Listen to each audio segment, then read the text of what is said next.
പാലക്കാട് വിറ്റ ടിക്കറ്റിനാണ് ഈ ഒന്നാം സമ്മാനം. JD സീരീസ് 545542 എന്ന ആ ഭാഗ്യ നമ്പർ, ആ ഭാഗ്യശാലി ടിക്കറ്റ് എടുത്തിരിക്കുന്നത് പാലക്കാട് നിന്ന് എന്നാണ്. നേരത്തെയും പാലക്കാട് മുൻപും ബമ്പർ സമ്മാനങ്ങൾ അടിച്ച ഇടമാണ്. പാലക്കാട് ടച്ച് ചെയ്ത് ഇപ്പോഴും ഈ ഭാഗ്യ കടാക്ഷം ഉണ്ടായിരിക്കുന്നു. പാലക്കാട് വിറ്റ ടിക്കറ്റിനാണ് ഒന്നാം സമ്മാനം JD സീരീസിലെ 545542. ഇതാണ് ടിക്കറ്റിന്റെ ആ നമ്പർ. ആ ടിക്കറ്റ് ഭാഗ്യശാലി പാലക്കാട് വഴി പോയിരിക്കുന്നു. പതിവ് പോലെ പാലക്കാട് ഏറ്റുവാങ്ങി, പാലക്കാട് ടച്ച് ചെയ്ത് പോയിരിക്കുന്നത്. അത് പാലക്കാട് നിന്ന് വാങ്ങിയ ഏജൻസിയാണോ ഉടമയാണോ, അവിടെ നിന്നും ടിക്കറ്റ് എടുത്ത് മറ്റിടങ്ങളിലേക്ക് പോയതാണോ, പ്രധാനപ്പെട്ട ഏജൻസിയിൽ നിന്നും ടിക്കറ്റ് എടുത്ത് സബ് ഏജൻസിയിൽ മറ്റേതെങ്കിലും ജില്ലയിൽ വിറ്റതാണോ, മറ്റാരെങ്കിലും മറ്റ് ജില്ലകളിൽ നിന്നും വാങ്ങിക്കൊണ്ടു പോയതാണോ, അതല്ല അയൽ സംസ്ഥാനങ്ങളിൽ ആരെങ്കിലും വന്ന് വാങ്ങിക്കൊണ്ടു പോയതാണോ എന്നൊക്കെ നമുക്ക് വലിയ സസ്പെൻസുകൾ അങ്ങനെയൊക്കെ മുൻപൊക്കെ സംഭവിച്ചിട്ടുണ്ട്.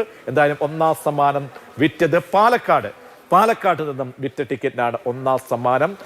പൂജാ ബെമ്പർ 12 കോടി ലഭിച്ചിരിക്കുന്നത് എന്നാണ് ഒടുവിലത്തെ അപ്ഡേറ്റ്.